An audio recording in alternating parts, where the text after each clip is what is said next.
ಶ್ರೀಗುರುಭ್ಯೋ ನಮಃ. ಹರಿ ಓಂ. ಗುರುಬ್ರಹ್ಮ ಗುರುವಿಷ್ಣು ಗುರುದೇವೋ ಮಹೇಶ್ವರ, ಗುರು ಸಾಕ್ಷಾತ್ ಪರಬ್ರಹ್ಮ, ತಸ್ಮೈ ಶ್ರೀ ಗುರುವೇ ನಮಃ. ಗುರುವೇ ಸರ್ವಲೋಕಾನಾಂ ವಿಷಜೇ ರೋಗಿಣಾಂ ನಿಧಯೇ ಸರ್ವವಿದ್ಯಾನಾಂ ಶ್ರೀ ದಕ್ಷಿಣಾಮೂರ್ತಯೇ ನಮೋ ನಮಃ. ಇವತ್ತು ವಿಶೇಷವಾಗಿ ವಶಿನಿ ತ್ರಿಪುರ ಸುಂದರಿಯ ಸಿದ್ಧಿ ಸಾಧನೆಯ ಬಗ್ಗೆ ಮಾತಾಡ್ತಾ ಇದ್ದೀವಿ. ಈ ವಶಿನಿ ತ್ರಿಪುರ ಸುಂದರಿ ಅಂತಕ್ಕಂಥ ದೇವಿ ಬಹಳ ಒಂದು ವಿಶೇಷವಾಗಿರ್ತಕ್ಕಂಥ ಅದ್ಭುತ ಶಕ್ತಿ ಉಳ್ಳತಕ್ಕಂಥ ದೇವಿ.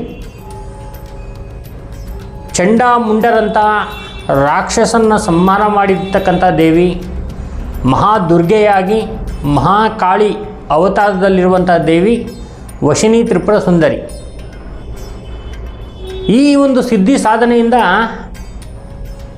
ವಿಶೇಷವಾಗಿರ್ತಕ್ಕಂಥ ಧನಲಾಭ, ವ್ಯಾಪಾರ ವ್ಯವಹಾರಗಳಲ್ಲಿ ಜಯ, ವಿಶೇಷವಾಗಿರ್ತಕ್ಕಂಥ ವಸ್ತುಗಳು ನಮ್ಮ ವಶಕ್ಕೆ ಬರುವಂಥದ್ದು, ವಿವಾಹಕ್ಕೆ, ಸಂತಾನಕ್ಕೆ, ನಮ್ಮ ಜೀವನದಲ್ಲಿ ಆಗುವಂತಹ ನಾನಾ ರೀತಿಯ ದೊಡ್ಡ ದೊಡ್ಡ ತೊಂದರೆಗೆ ಮತ್ತು ಈ ವಶಿನಿ ತ್ರಿಪುರ ಸುಂದರಿ ನಮಗೆ ವಿಶೇಷವಾಗಿರ್ತಕ್ಕಂಥ ಆಕರ್ಷಣೆಯನ್ನು ನಮಗೆ ಕೊಟ್ಟು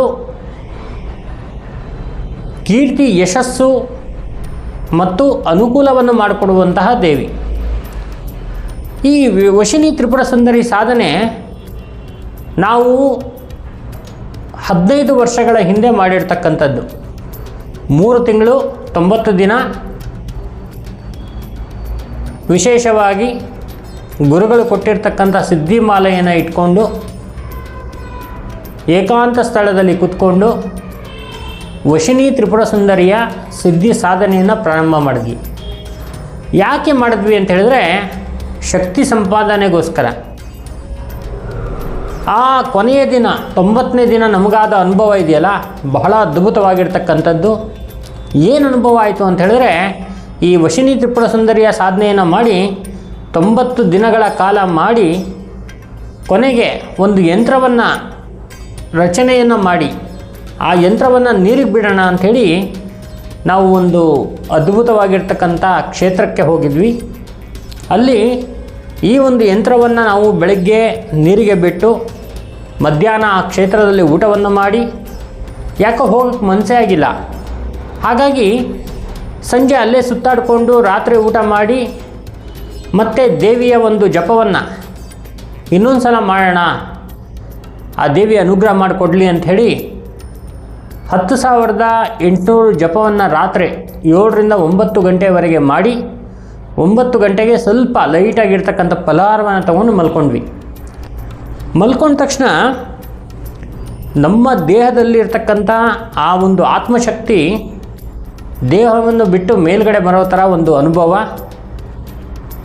ಅದರ ಜೊತೆಗೆ ಯಾವುದೋ ಒಂದು ದೊಡ್ಡ ಬೆಳಕು ಆಕಾಶದಿಂದ ಬಂದು ಆ ಆತ್ಮದ ಜೊತೆಗೆ, ನಮ್ಮ ಆತ್ಮದ ಜೊತೆಗೆ ಕನೆಕ್ಟ್ ಆಗೋ ಥರ ಒಂದು ಅನುಭವ ಆಯಿತು.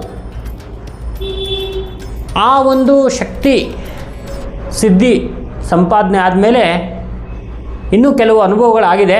ಅದರ ಬಗ್ಗೆ ನಾವು ಈ ಒಂದು ಪಬ್ಲಿಕಲ್ಲಿ ಈ ವಿಡಿಯೋದಲ್ಲಿ ಹೇಳಲಿಕ್ಕೆ ಇಷ್ಟಪಡಲ್ಲ. ಮುಂದೆ ಯಾವಾಗಾದರೂ ದೇವಿ ಪರ್ಮಿಷನ್ ಕೊಟ್ಟಾಗ ಅದ್ರ ಬಗ್ಗೆ ಸಂಪೂರ್ಣವಾಗಿ ಹೇಳ್ತೀವಿ. ಆ ಕನೆಕ್ಟ್ ಆದಮೇಲೆ ನಮಗೊಂದು ರಾಜಕೀಯ ವ್ಯಕ್ತಿ ಒಬ್ಬರದು ಒಂದು ಕೆಲಸ ಬಂತು. ಆ ರಾಜಕೀಯ ವ್ಯಕ್ತಿ ಏನು ಮಾಡಿದ್ದಾನೆ, ಒಂದು 4-5 ಕಡೆ ಹೋಗಿ ಒಂದು ಪ್ರಯೋಗವನ್ನು ಮಾಡಿಸಿದ್ದಾನೆ. ಅದು ಯಾವುದೂ ಅವನಿಗೆ ಫಲಕಾರಿಯಾಗಿಲ್ಲ. ಅದರಿಂದ ಇನ್ನೂ ಒಂದಷ್ಟು ತೊಂದರೆ ಆಗಿ ಬಹಳಷ್ಟು ಒಂದು ಮೋಸ ಹೋಗ್ಬಿಟ್ಟಿದ್ದಾನೆ. ಹಾಗಿದ್ದಾಗ ನನ್ನಲ್ಲಿಗೆ ಅವನು ಬಂದು ಕೇಳಿದಾಗ, ಆ ದೇವಿ ದೀಪಯಕ್ಷಿಣಿಯ ಮೂಲಕ ನಾನು ಪ್ರಶ್ನೆಯನ್ನು ಹಾಕಿದಾಗ ಅದರಲ್ಲಿ ಅವನಿಗೆ ಆ ಒಂದು ಕೆಲಸವನ್ನು ನಾನು ಮಾಡಿಕೊಡ್ಬೋದು ಅಂತಕ್ಕಂಥ ವಿಚಾರ ಬಂದಾಗ, ನಾನು ಈ ವಶಿನಿ ತ್ರಿಪುರ ಸುಂದರಿಯ ಒಂದು ಸಿದ್ಧಿ ಸಾಧನೆ ಇದೆಯಲ್ಲ, ಆ ಒಂದು ಮಂತ್ರವನ್ನು ಇಟ್ಕೊಂಡು ಈ ಒಂದು ಪ್ರಯೋಗಕ್ಕೆ ಕೂತ್ಕೊಂಡು ಅವನ ಸಂಪೂರ್ಣವಾಗಿರ್ತಕ್ಕಂಥ ಕೆಲಸವನ್ನು ಮಾಡಿಕೊಟ್ಟು ಒಂದು ವಿಶೇಷವಾಗಿರ್ತಕ್ಕಂಥ ಒಂದು ದಿನದಲ್ಲಿ ಆ ವ್ಯಕ್ತಿಗೆ ಆ ಒಂದು ವಶಿನಿ ತ್ರಿಪುರ ಸುಂದರಿಯ ಯಂತ್ರವನ್ನು ಕೂಡ ಬರ್ಕೊಟ್ಟು ಸದಾಕಾಲ ಜೀವನ ಪರ್ಯಂತ ನೀನು ಆರಾಧನೆಯನ್ನು ಮಾಡಬೇಕು ಅಂತ ಹೇಳಿ ಆ ದೇವಿಯ ಒಂದು ಆಶೀರ್ವಾದವನ್ನು ಕೊಡಿಸಿರೋದ್ರಿಂದ ಇವತ್ತು ಬಹಳ ಮೇಲ್ಮಟ್ಟದ ರಾಜಕಾರಣಿಯಾಗಿದ್ದಾರೆ ಅವರು. ಪಬ್ಲಿಕಲ್ಲಿ ಅವರ ಒಂದು ವಿಚಾರವನ್ನು ಹೇಳಲಿಕ್ಕೆ ನಾನು ಇಷ್ಟಪಡಲ್ಲ. ಯಾಕಂದರೆ ಎಷ್ಟೋ ಜನ ನನಗೆ ಬರ್ತಾರೆ, ಒಬ್ಬರ ವಿಚಾರ ಇನ್ನೊಬ್ಬರ ಹತ್ರ ನಾವು ಮಾತಾಡಲ್ಲ ಯಾವತ್ತೂ. ಆದ್ದರಿಂದ ಅಂತಹ ಒಂದು ವ್ಯಕ್ತಿ, ಯಾರ ಹತ್ರನೂ ಮಾತಾಡೋಕ್ಕೆ ಇಚ್ಛೆ ಪಡೆದಂಥ ವ್ಯಕ್ತಿ ಯಾವಾಗಲೂ ಕೂಡ ಮಧ್ಯರಾತ್ರಿ 12 ಗಂಟೆ 1 ಗಂಟೆ 2 ಗಂಟೆಗೆ ನನಗೆ ಫೋನ್ ಮಾಡಿ ಮಾತಾಡ್ತಾರೆ. ಯೋಗಕ್ಷೇಮಗಳನ್ನ ವಿಚಾರ ಮಾಡ್ತಾರೆ. ಮತ್ತು ನಾವು ಮಾಡ್ಕೊಂಡಿರ್ತಕ್ಕಂಥ ಹೊಸ ಹೊಸ ಸಿದ್ಧಿಗಳನ್ನ, ಮೂಲಿಕೆಗಳ ಬಗ್ಗೆ ಎಲ್ಲ ತಿಳ್ಕೊಳ್ತಾರೆ. ಈ ಥರ ಯಾವಾಗಲೂ ಕೂಡ ನಾವೊಂದು ಮೇಲ್ಮಟ್ಟಕ್ಕೆ ಬಂದಾಗ ನಾವು ಎಲ್ಲಿಂದ ಬಂದ್ವಿ, ನಾವು ಮುಂದೆ ಏನು ಮಾಡಬೇಕು ಅಂತಕ್ಕಂಥ ವಿಚಾರ ಮತ್ತು ಒಂದು ಗುರುವಿನ ಆಶ್ರಯದಲ್ಲಿದ್ದಾಗ ನಮಗೆ ಸೋಲು ಅಂತಕ್ಕಂಥದ್ದಾಗಲಿ ಅಥವಾ ಯಾರಾದರೂ ಏನಾದರೂ ಮಾಡೋ ಅಂಥದ್ದಾಗಲಿ ಯಾವುದೇ ಥರದ ತೊಂದರೆಗಳು ಬರಲ್ಲ. ಹಾಗಾಗಿ ಈ ತ್ರಿಪುರ ವಶಿನಿ ಮಹಾಸಿದ್ಧಿಯನ್ನು ನನ್ನಿಂದ ತಗೊಳ್ಳೋಕ್ಕೆ ಯಾರಾದರೂ ಬಯಕೆ ಪಟ್ಟರೆ, ಇಷ್ಟಪಟ್ಟರೆ ದೇವಿ ಸ್ಥಳಕ್ಕೆ ಹೋಗಿ ನಮಸ್ಕಾರ ಮಾಡಿ ಕೇಳಿ, ಗುರುಗಳ ಹತ್ರ ಹೋಗ್ತಾಯಿದ್ದೀನಿ, ಈ ಒಂದು ಸಿದ್ಧಿಯನ್ನು ನಾನು ತೊಗೋಬೋದಾ, ಅಲ್ಲಿ ಆ ದೇವಿ ನಿಮಗೆ ಕನೆಕ್ಟಾಗಿ ಒಂದು ನಿಮ್ಮ ಮನಸ್ಸಿಗೆ ಬಂದು ಮಾಡಬೇಕು ಅಂತ ಹೇಳಿದರೆ ಖಂಡಿತ ಬನ್ನಿ. ಈ ವಶಿನಿ ತ್ರಿಪುರ ಸುಂದರಿಯ ಒಂದು ಸಿದ್ಧಿ ಸಾಧನೆಯನ್ನು ತಗೊಂಡು ಜೀವನದಲ್ಲಿ ಅದ್ಭುತವಾಗಿರ್ತಕ್ಕಂಥ ಅನುಕೂಲವನ್ನು ಮಾಡಿಕೊಳ್ಳಿ. ನಮಸ್ಕಾರ.